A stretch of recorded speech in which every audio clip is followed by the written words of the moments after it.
अस्करी क़यादत की तब्दीली से आने वाले दिनों में मुस्बत असरात होंगे। इमरान खान के साथ पूरी तरह खड़े हैं, वो जिस वक्त कहेंगे असेंबलियां तोड़ देंगे। वज़ीर आला पंजाब चौधरी परवेज इलाही का सीनियर एंकर पर्सन समी इब्राहिम को इंटरव्यू। कहा, शरीफ खानदान पर एतबार नहीं करता।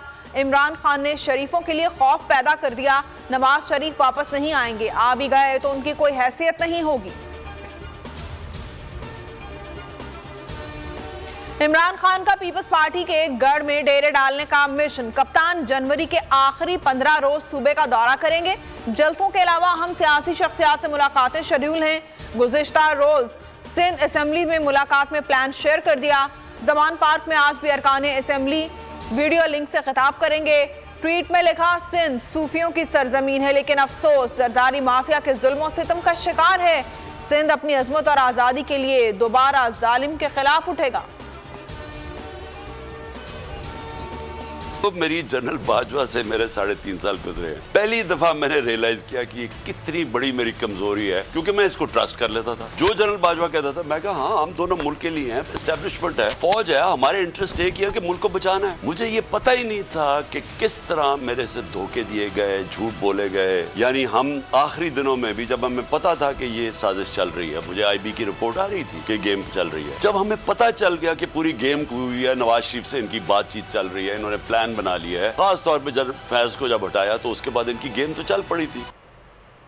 जनरल बाजवा ने डबल गेम खेली, लाल बत्ती के पीछे लगाकर धोखा दिया। तौसी देना बहुत बड़ी गलती थी। इमरान खान के तहलका खेज इंकशाफात। बोल न्यूज के प्रोग्राम इमरान खान बोल के साथ में चेयरमैन PTI का कहना था, जनरल बाजवा जो कहते थे भरोसा कर लेता था, बाद में पूरी गेम की समझ आ गई। नवाज शरीफ से उनकी बात चल रही है, मुझे कह रहे थे कुछ नहीं, और इत्तेहादियों से कहा जा रहा था शहबाज शरीफ का साथ दें। फैज हमीद को हटाते ही खेल शुरू हो गया। आउटसाइड हम किधर तक देखना चाहते हैं? मार्च। अगर तो मार्च के एंड तक आप तैयार हैं इलेक्शंस के लिए तो हम रुक जाते हैं, नहीं तो हमने फौरी तौर पे असेंबली डिसॉल्व करके पंजाब और KP में ये क्लियर है कि उन्होंने मुझे पूरी अथॉरिटी दे दी है, जिस दिन मैं चाहूँ असेंबली डिसॉल्व हो जाए। वोकलाई हुकूमत को मेरा पैगाम समझ नहीं आया, हुकूमत से कोई मुज़ाकरात नहीं होंगे। इमरान खान का वाज़ेह पैगाम। कहा, हमने दोनों असेंबलियां तहलील करके इलेक्शन करवाने हैं। बोल के साथ गुफ्तगू में कहा, परवेज इलाही ने इख्तियार दिया है, जब चाहूँ असेंबली तहलील कर दूंगा। मार्च के आखिर तक इलेक्शन के लिए तैयार हैं तो असेंबलियां तोड़ने से रुक जाते हैं। बजट के बाद इलेक्शन का सवाल ही पैदा नहीं होता।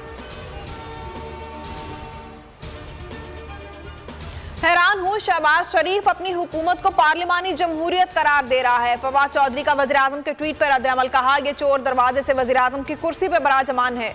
आपने ऐसा निज़ाम तश्कील दिया, लोगों का जमहूरियत से एतमाद ही खत्म हो गया। कारकुनों सहाफ़ियों से जो मज़ालिम 7 माह में हुए, उनका हिसाब होगा।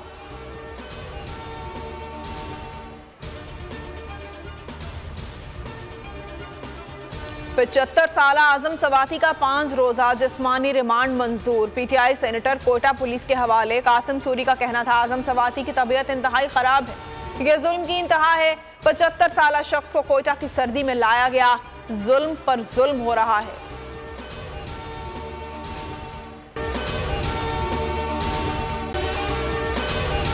अगर आपको ये वीडियो पसंद आई है तो हमारे चैनल को सब्सक्राइब करें और बेल आइकन को प्रेस करें।